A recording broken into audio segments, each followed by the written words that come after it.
آپ نے مجھے عطا فرمایا اس پر قناعت بھی عطا فرما دیجئے کہ دل میں کوئی شکوہ نہ ہو اور کوئی ہرس نہ ہو، جو ناجائز ہرس نہ ہو، اور جو کچھ عطا فرمایا اسی میں برکت دے دی، اسی میں برکت دے دی۔ ابھی برکت کیا ہوتا ہے؟ برکت دے دی، یہ ہم لوگ بکثرت استعمال کرتے ہیں لفظ، دوسروں کو بھی مبارکباد دیتے ہیں۔ کسی کی شادی ہو گئی تو اس کو کہتے ہیں مبارک ہو، کسی کا گھر بن گیا تو اللہ مبارک کرے، کسی کو کوئی سواری مل گئی تو اللہ تعالیٰ مبارک کرے، کسی کو اعلیٰ منصب مل گیا تو اللہ تعالیٰ مبارک کرے، کہتے تو ہم سب ہیں یہ جملہ، لیکن برکت کا صحیح معنی اور برکت کا صحیح مفہوم عام طور سے پوری طرح ذہن میں نہیں ہوتا۔ یہ برکت ایسی چیز ہے کہ پیسوں سے نہیں خریدی جا سکتی، برکت ایسی چیز ہے جو اپنی قوت بازو سے حاصل نہیں کی جاتی، یہ محض اللہ جل جلالہ کی عطا ہوتی۔ برکت کیا ہے؟ برکت یہ ہے کہ پہلے تو جو چیز ملی ہے وہ اس کا اپنا مقصد پورا کرنے والی ہو، جو چیز ملی ہے وہ صحیح مقصد پورا کرے، تنگ نہ کرے۔ اگر گاڑی ملی ہے مثلا تو اس کی برکت کیا ہے کہ یہ نہ ہو کہ روز وہ دھکے لگانے پڑ رہے ہیں اور روز اس کو کہیں ورک شاپ میں لے جانا پڑ رہا ہے، جو مقصد گاڑی کا ہے وہ پورا کرے۔ جو چیز بھی حاصل ہوئی اس کی برکت ہونے کے معنی پہلے معنی یہ ہے کہ اس کا جو مقصود ہے وہ حاصل ہو جائے۔ برکت کے معنی یہ کہ گھر کا سے جو مقصود ہے، قرآن کریم میں فرمایا سکنا، جس سے سکون حاصل ہو، وہ ملے، سکن حاصل ہو۔ اور اگر ایسا گھر ہو گیا کہ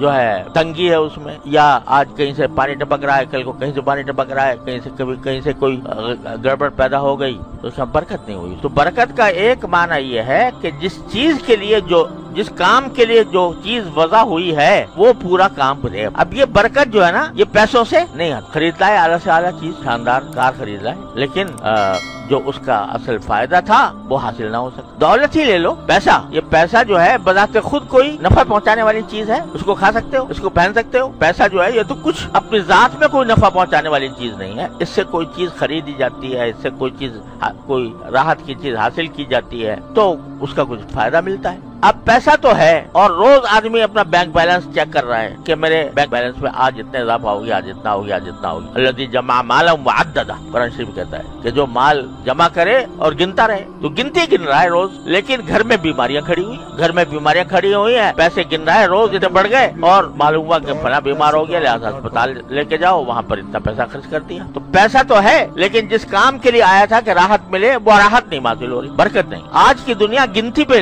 چل رہی ہے، گنتی بڑھاؤ اپنی، لیکن اگر وہ گنتی جو بڑھی ہے اس سے جو چیز حاصل کر رہے ہو اس کا نفع نہیں مل رہا۔ میں تو اس پر بعض اوقات حیرت ہوتی ہے کہ بعض بڑے بڑے سرمایہ دار اور ان کے بڑے مال و دولت کے انبار اب دن رات اسی میں کھپے ہوئے ہیں، اور کیسے بڑھا دوں اور کیسے بنا لوں، اور دن رات یہی فکر سوار ہے۔ گھر میں آرام کا موقع نہیں ملتا، گھر والوں سے بات کرنے کی نوبت نہیں آتی۔ اولاد کوئی ایک ملک میں ہے، کوئی دوسرے ملک میں ہے، کوئی تیسرے ملک میں ہے، بڑے فخر سے بتا رہے ہیں کہ جی میری فلاں اولاد جو ہے وہ تو جاپان میں ہے، اور فلاں امریکہ میں ہے، اور فلاں انگلینڈ میں ہے، اور وہاں ملاقات کبھی ہوتی نہیں۔ ارے بھائی اولاد کس لیے تھی؟ اولاد اس لیے تھی کہ تمہارا سہارا بنے، اولاد اس لیے تھی کہ تمہارے کام آئے، تم اس کو دیکھ کر ٹھنڈک حاصل کرو، لیکن پیسے کے چکر میں ایک اولاد کہیں، دوسری اولاد کہیں، تیسری اولاد کہیں، تو بتاؤ یہ پیسے کا حاصل کیا؟ اس پیسے کا حاصل کیا جو انسان کو اپنی اولاد بھی دیکھنے کی توفیق نہ دے؟ تو برکت نہیں۔ پیسہ جس قرض کے لیے آیا تھا وہ یہ تھا کہ انسان کو راحت پہنچائے، وہ راحت کہاں گئی؟ اس لیے کہ برکت نہیں۔ آپ دنیا کی ہر چیز کو دیکھ لو، اگر اس میں برکت نہیں ہے تو اس کا کوئی فائدہ حاصل نہیں۔ تو دنیا کی جتنی چیزیں ہیں ان سب میں اگر